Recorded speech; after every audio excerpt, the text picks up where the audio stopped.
Over the course of a highly successful and influential career, first with Pacific Western Airways and then later as chairman of Canadian Airlines, Rhys Eaton changed the face of commercial aviation in Canada by shepherding a successful regional airline into a truly national carrier.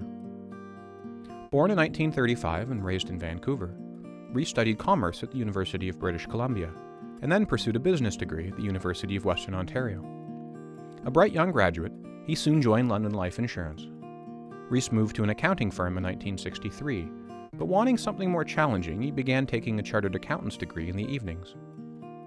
His hard work paid off after a chance meeting with Pacific Western Airlines chairman Bruce Samus, who offered Rhys a job at PWA in 1967.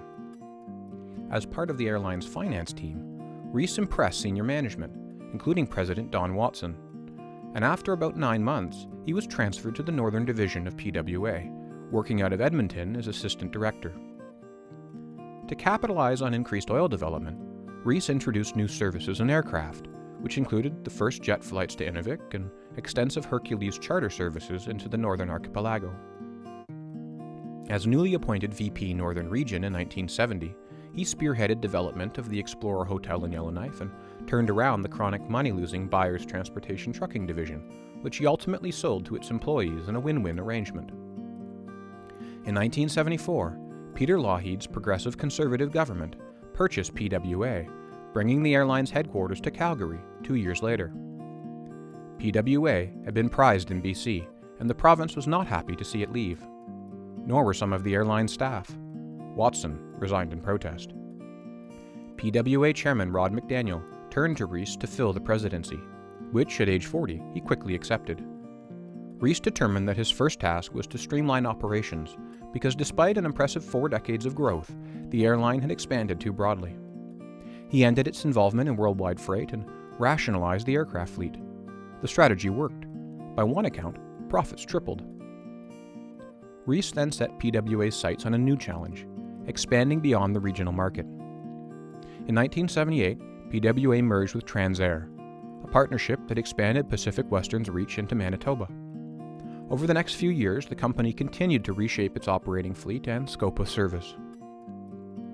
The 1980s proved that Rhys was no fair-weather leader. When the oil market declined, the airline could have been crippled, but Rhys quickly tightened PWA's belt.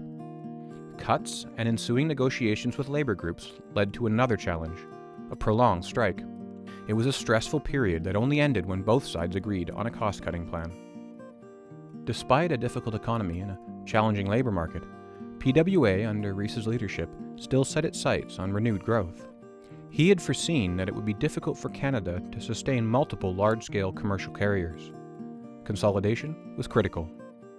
And so, having successfully expanded service across Western Canada through competition and mergers with feeder networks, such as Time Air, Rhys then conceived of and executed an innovative plan to take the company to new heights. In 1986, he orchestrated a complex sale and leaseback arrangement with Ireland's Guinness Peat Aviation for 16 of PWA's Boeing 737-200s. The deal gave PWA the necessary capital to purchase the second biggest player in the Canadian commercial airline market, CP Now Air. You can fly the airline you prefer to fly. From Toronto, CP Air offers 3 nonstops to Vancouver, 4 to Montreal or Ottawa, 4 flights to Calgary, 3 nonstops to Edmonton, and 4 more. Pacific Western's footprint suddenly expanded dramatically. Rhys and his team began refashioning multiple airlines into one. Fleets, maintenance, operation contracts, and cultures needed harmonizing. Rechristened Canadian Airlines International, the new company grew again following a merger with Ward Air.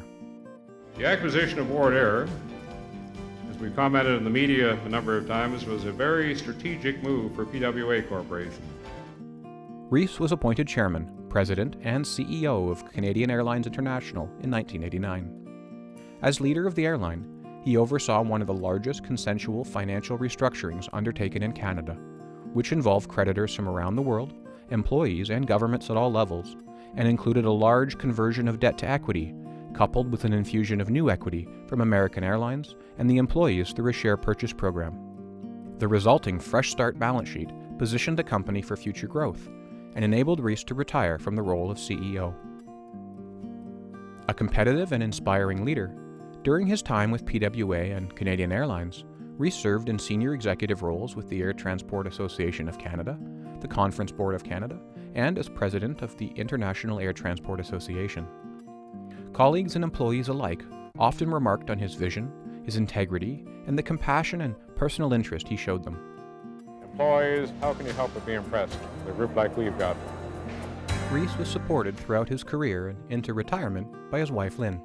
The two married in 1962 and went on to welcome 4 children and 4 grandchildren. After a busy and eventful career, in retirement, Rhys and Lynn enjoyed a slower-paced rural lifestyle.